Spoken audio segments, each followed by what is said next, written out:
My first experience with drought in Australia was in 1991. I was working on a sheep station out in the goldfields, and I'd be working out in 45 degrees heat, fencing and looking up at the sky going, God, I wish it would rain. Eventually it did, and I remember when it did, we ran outside in the middle of the night and stood under the rain, and it was just the most amazing feeling. My life journey has taken me from a Jillaroo out in the goldfields to now an agricultural economist working in research. And the common thread through all my time in my work journey has been looking at drought and building resilience for farm enterprises. As a rural financial counsellor for quite a few years, and then working for state government in economics and policy, I've really looked at what makes a resilient business and how we can make businesses more resilient and coping with droughts and risk mitigation.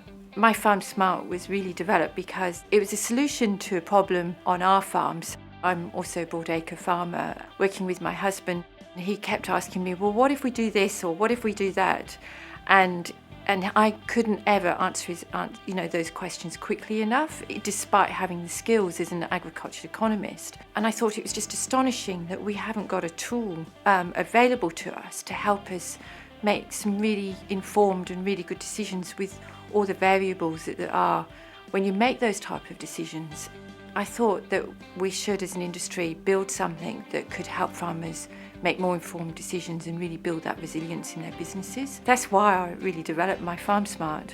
myFarmsmart, it's a business analysis tool for farmers. It looks at the what if for them, so it does scenario planning and it gives them a really good idea of how their farm's performing. It generates a 3-year profit and loss and a 3-year balance sheet, so they can really look at their farming system and compare one farming system to another, and it provides some risk management ratios and really helps them to make some really informed decisions as the season unfolds in front of them. It uses production data and it uses the farm's data, so we bring together rainfall data and we bring together historical pasture growth rate data and the farm's data. And that's all in myFarmsmart, and as the farmer puts his own data in, it calculates, it's like a big calculator in the back of it, and it calculates that farm's profit and loss, it calculates their gross margins for them, it calculates what their operating surplus is, what their profit is. You can start seeing and understanding how each enterprise is performing, and you can start making some decisions about what enterprises you want to have. And what's really good about it is you can start looking at how those enterprises perform in different seasonal conditions and what impact like a poor season might have on that enterprise. I saw an opportunity to access some funding with a work colleague of mine, and we worked with 2 grower groups in the Eastern Wheat Belt, so in the low rainfall environment, and those 2 grower groups were Meriden and District's Farm Improvement Group and the Far Eastern Agricultural Research Group. So we worked with those growers to develop myFarmsmart. So we really looked at what the end user wanted, really to understand what farmers were really looking for in a decision support tool like we were building, and we used focus groups. I did a lot of consultation with industry experts and also farm consultants. And I developed this big Excel spreadsheet. And as we were developing it, we realised how powerful it was becoming and what you could actually do with it. But we got to a point where we realised that we couldn't give this to farmers to use. It wasn't going to be practical. And that's when we started to really look at, well, what solutions do we have for that, and how can we give a tool like this to farmers that's really easy to use, that they could access really easily. Some of the young guys said, well, we want it on our phone.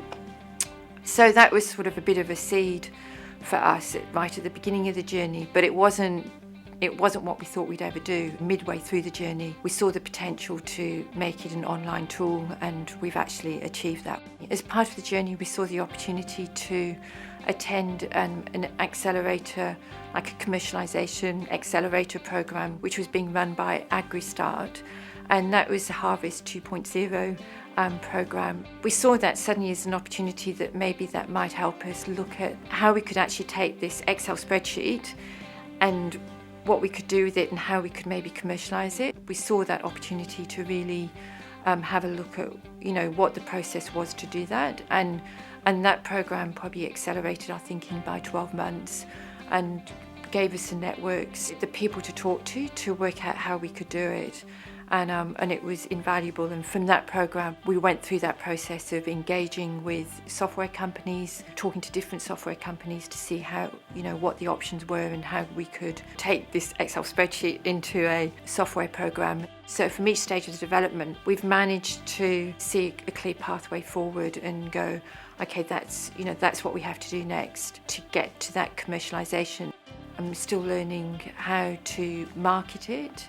And we're still learning what else farmers want in it to make it a really successful and commercial product. And that's the challenge, is trying to farmers understand that it's still in development phase, and for them to realise that they could jump on board now and grow with it.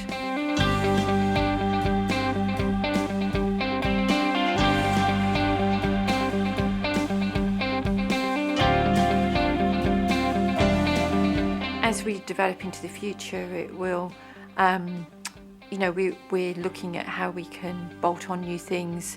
We're looking at how we can collaborate with other tech providers so that we can bring in data and share data. myFarmsmart will continually develop and continually respond to the market applications and from our feedback from our users. So it will continually develop. Taking it into that online product, makes it so much more accessible, and what it allows is all that background updates to occur without you even realising, and that's pretty powerful for farmers.